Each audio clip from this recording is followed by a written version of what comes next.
Ladies and gentlemen, buckle up, because what I'm about to spill makes the Kardashians look like a quiet book club in Utah. This isn't just a scandal. This is the kind of drama that could make Twitter break its own servers. Charlie Kirk, the conservative firecracker who never met a microphone he didn't love, has found himself at the dead center of chaos so loud. Even Katt Williams, Dave Chappelle, and 50 Cent couldn't stay silent. Yes, 3 men who normally roast the world from the sidelines just pulled up chairs, grabbed their popcorn and said, "Nah, we're talking about this. Imagine if the Avengers assembled, but instead of saving the planet, they came together just to clown one guy's downfall." That's exactly what's happening here. And when comedians like Katt and Chappelle mix with 50 Cent's savage trolling energy, you already know the internet is not ready. What if I told you this Charlie Kirk saga didn't just cause memes? It caused meltdowns, PR nightmares, and possibly the funniest celebrity reactions since Will Smith slapped Chris Rock? Oh yeah, this is that level. So grab your seat, because once this drama train leaves the station, there's no getting off.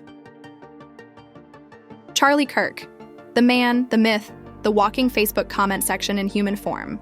He's the guy who can spark chaos just by sneezing on a microphone. And recently, he didn't just sneeze. He detonated a drama bomb so big it had comedians and rappers crawling out of their studios just to laugh at the wreckage. Here's the setup. Kirk has always thrived on stirring the pot. His brand is controversy? He could walk into a Starbucks, order a black coffee, and somehow turn it into a viral debate about freedom, taxes, and the downfall of Western civilization. But this latest scandal? It wasn't just another day in the Charlie Kirk says something shocking cycle. This was the equivalent of him skydiving without a parachute and live streaming the whole thing. The leak began on social media, because where else do modern-day gladiator battles begin? Suddenly, a clip of Kirk went viral faster than a cat falling off a counter. The kind of clip that made people pause mid-scroll and go, "Wait, did he really just say that?" And trust me, he did. He said it with the confidence of a man who's never once read his own comment section. At first, it was the usual suspects reacting: bloggers, podcasters, and internet warriors with Wi-Fi connections stronger than their life goals. But then, like thunder rolling in from the comedy heavens, Katt Williams chimed in. And let me tell you, when Katt Williams speaks, it's not commentary, it's an event. This man could describe someone tying their shoes and make it sound like the funniest, most dangerous crime scene of the decade. And when he turned his sharp tongue toward Kirk, oh baby. The internet lit up like Times Square on New Year's Eve. Katt didn't just roast Kirk, he flambéed him. He sautéed him in a skillet of sarcasm and then served the leftovers to Twitter. He called Kirk out in a way so vicious even the comment section had to clutch their pearls. Memes started dropping like confetti. Kirk's picture photoshopped onto everything from SpongeBob's Krabby Patty to Thanos snapping half the country out of existence. And just when Kirk thought maybe, just maybe, the flames would cool off, Dave Chappelle entered the chat. Now, Chappelle is the king of stepping into cultural drama like it's his backyard barbecue. He's not there to take sides. He's there to spin it into pure comedic gold. And with Kirk's scandal, he had a buffet of material to work with. Chappelle joked that Kirk had the political swagger of a middle school hall monitor who just discovered power, and the internet nearly collapsed under the weight of laughter. People who didn't even know who Kirk was were suddenly tweeting, "Yo, this man just got cooked and I don't even care about politics." At this point, the scandal wasn't just news. It was a Netflix special waiting to happen. The combination of Kirk's blunder, Katt's roast, and Chappelle's sarcasm created the holy trinity of viral chaos. But the universe wasn't done. Because looming in the shadows was 50 Cent, the self-appointed CEO of internet trolling.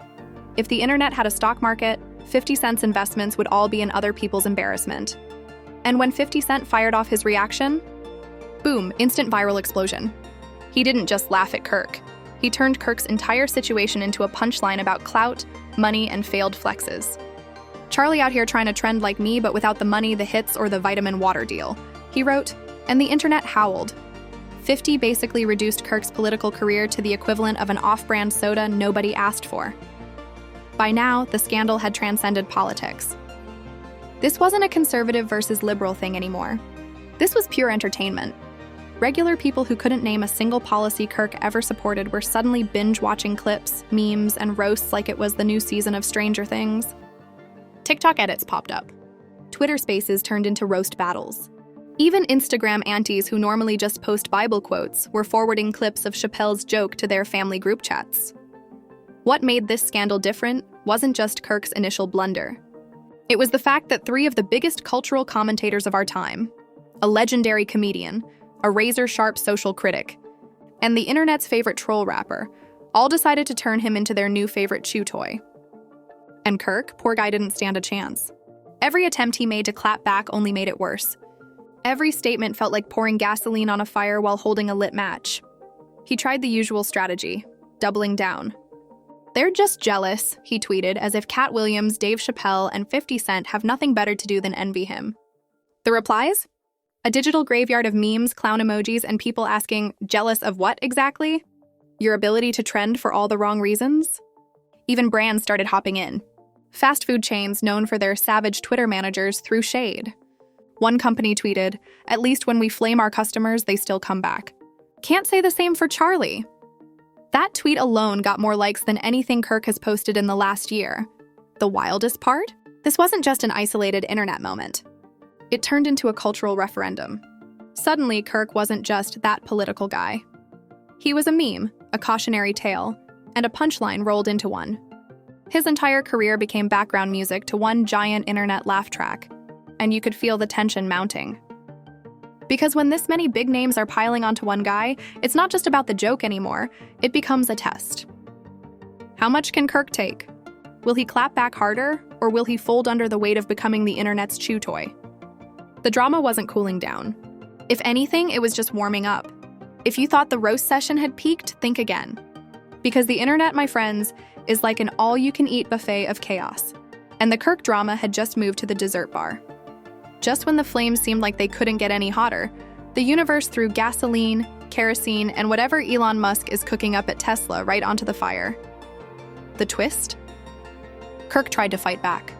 Oh yes. He stepped into the digital Thunderdome with the confidence of a man who clearly didn't understand that he was surrounded by gladiators who do this for breakfast. He fired off a video response trying to set the record straight, and let me tell you, this video was the Super Bowl of bad decisions. He sat in front of an American flag, leaned forward with all the seriousness of a man delivering breaking news, and declared, "Comedy isn't truth. Comedy isn't facts. Comedy is propaganda." Excuse me, what? He basically tried to out-funny professional comedians while using zero humor. That's like showing up to a UFC fight with a yoga mat and expecting a trophy.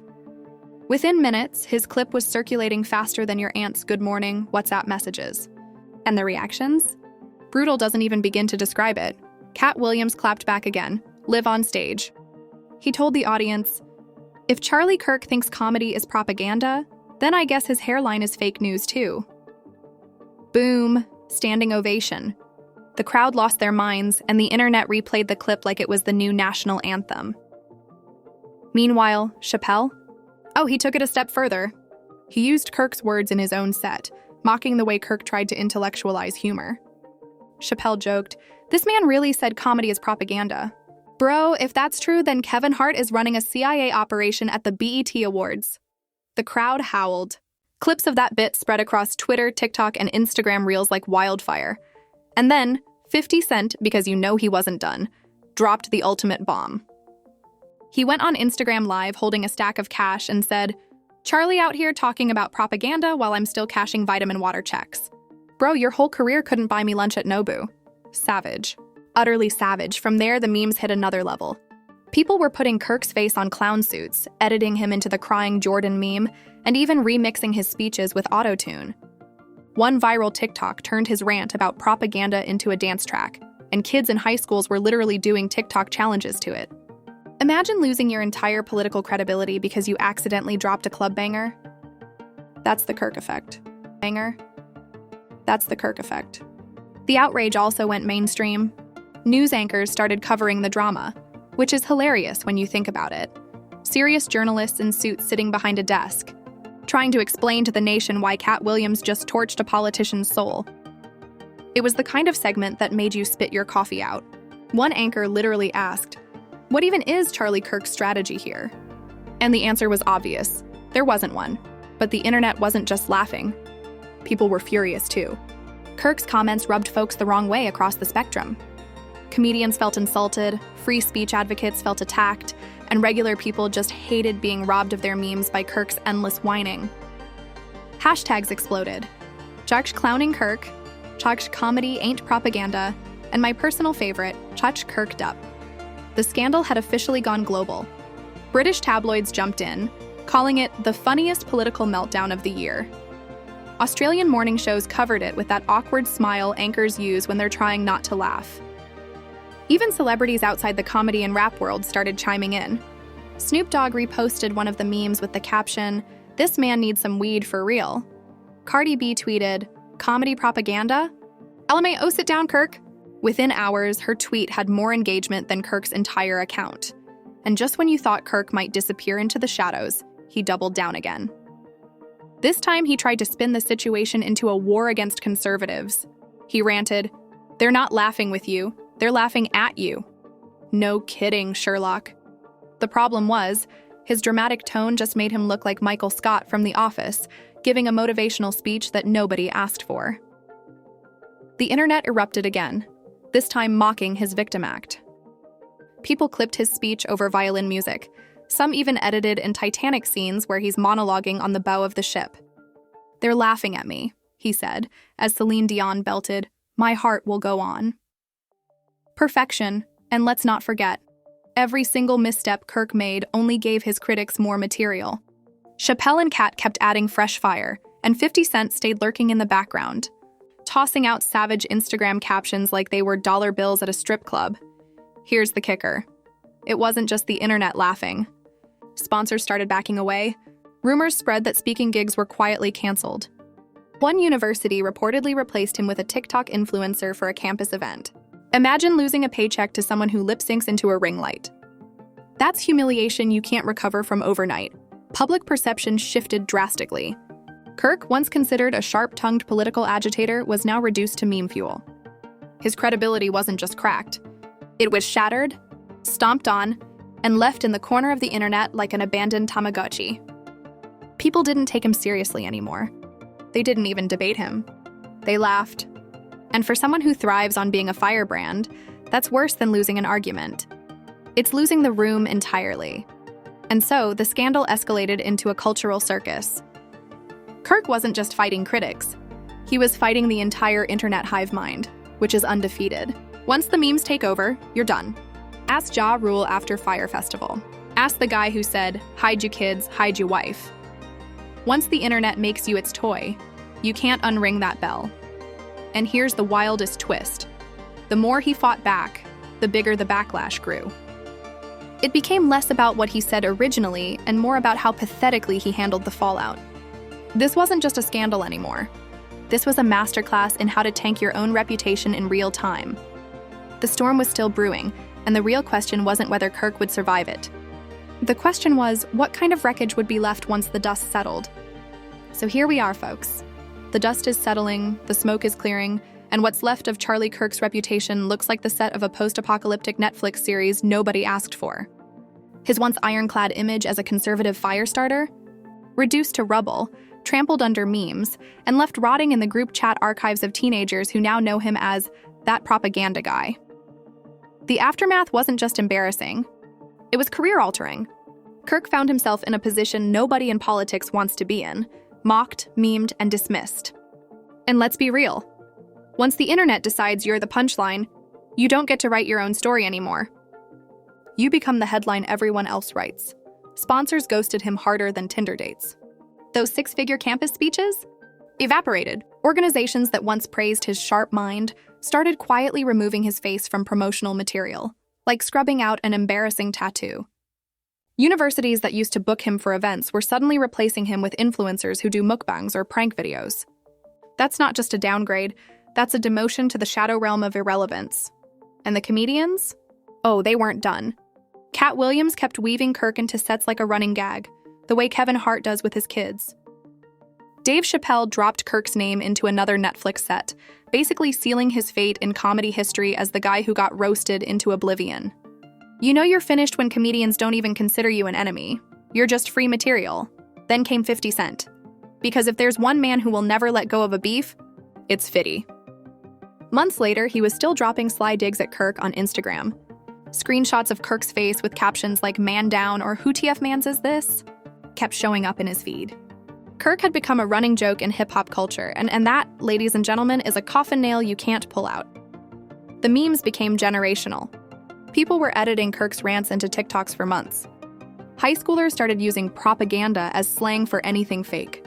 Someone fails a test? That grade was propaganda. Someone gets catfished? Propaganda, bro. Kirk accidentally gave the internet a new word, not as a thought leader, but as a joke factory. Imagine your life's work boiled down into meme slang. Tragic. But here's where it really stings. The political world noticed. Other conservatives started treating him like that loud cousin at Thanksgiving who always ruins dinner. Some even publicly distanced themselves, saying, "Comedy is not the enemy." Translation: don't lump us in with Kirk's clown show. Liberals didn't even bother attacking him anymore. Why waste ammo on a guy who was self-destructing for free? And the people? The public that once debated his takes, argued with his fans, and treated him like a voice worth challenging? They just laughed. That's it. The debate was over. Kirk had been downgraded from political commentator to walking meme template. When people stop hating you and start laughing at you, that's the ultimate loss of power. Because hate still gives you relevance. But laughter strips you of it. The aftermath also revealed something darker, how fragile a public image really is. One bad rant, one weak clapback. One failed attempt at intellectualizing comedy, and your whole empire crumbles. Kirk wasn't just losing arguments. He was losing cultural currency. And in the digital era, cultural currency is everything. Meanwhile, comedians thrived. Katt got even more press, Chappelle's clips went viral, and 50 Cent reminded the world that trolling is still his undefeated superpower. Their reputations soared while Kirk's tanked. It was the definition of poetic justice, like watching the bully trip over his own shoelaces in slow motion. And just when you thought it couldn't get worse, the long-term consequences kicked in. Kirk tried to pivot. He attempted softer interviews, tried to humanize himself, even leaned into faith-based messaging to rebuild credibility. But every time he showed his face, someone pulled up a meme, a TikTok remix, or a Chappelle bit, and the entire internet burst out laughing again. It was like trying to rebuild a sandcastle during a hurricane. Impossible. At this point, Kirk wasn't even in control of his narrative. The internet owned him. The comedians owned him. The culture owned him. His legacy had been hijacked and branded with the permanent stamp of ridicule. That's not just a downfall. That's an extinction-level event for a public figure. And let's be real. The lessons are brutal but crystal clear. Never, ever try to out-joke comedians who sharpen their knives on stage every night. Never underestimate the internet's ability to meme you into oblivion. And for the love of all that is holy, never say comedy is propaganda while being utterly humorless. That's career suicide on live TV, so where do we go from here? The internet doesn't wait. Scandals rotate like playlists on shuffle. But this one sticks. Because Kirk didn't just lose an argument, he lost the crowd. And as every performer knows, when you lose the crowd, the curtain drops. The final image is clear. Katt Williams, Dave Chappelle, and 50 Cent standing triumphant in the cultural arena, and Kirk, flat on the floor, drowning in hashtags and punchlines. His career didn't just stumble. It got roasted, served, and left in the microwave too long. And the wildest part? You just know this isn't the last meltdown we'll see. If the internet has taught us anything, it's that another scandal is always one bad tweet away. The only question is who's next. And there you have it, folks. Charlie Kirk walked into the ring swinging, but came out looking like a blooper reel with its own laugh track. Roasted by Katt Williams, turned into a punchline by Dave Chappelle, and annihilated on Instagram by 50 Cent. That's not a scandal. That's a cultural massacre. That's a cultural massacre. Now here's where you come in. Don't just sit there sipping your tea, spill it in the comments. I want to know, whose roast was the deadliest? Katt's laser precision stand-up burns, Chappelle's surgical sarcasm, or 50's petty but perfect trolling? Drop your answers because let's be honest, the comment section is where the real entertainment lives. And while you're down there, do me a favor. Smash that like button like it owes you rent money. Stomp that subscribe button like you're Kirk trying to stomp out a meme. Spoiler alert, you can't. And hit that notification bell like it's the last lifeboat on the Titanic. Because trust me, the next scandal is already cooking, and you don't want to miss the sizzle. This channel is your backstage pass to the circus. Politicians melt down, celebs combust, comedians clap back, And we're here to unpack it all with extra sarcasm, extra spice, and zero mercy. If you thought this was wild, just wait. The next internet funeral might already be trending. So buckle up, folks. The rumor mill never sleeps, the trolls never clock out, and neither do we. This has been Fame Flaws, where scandals aren't just stories, they're disasters we replay for your entertainment. And remember, in a world full of Charlie Kirks, always be the Katt, the Chappelle, or the 50 mic drop.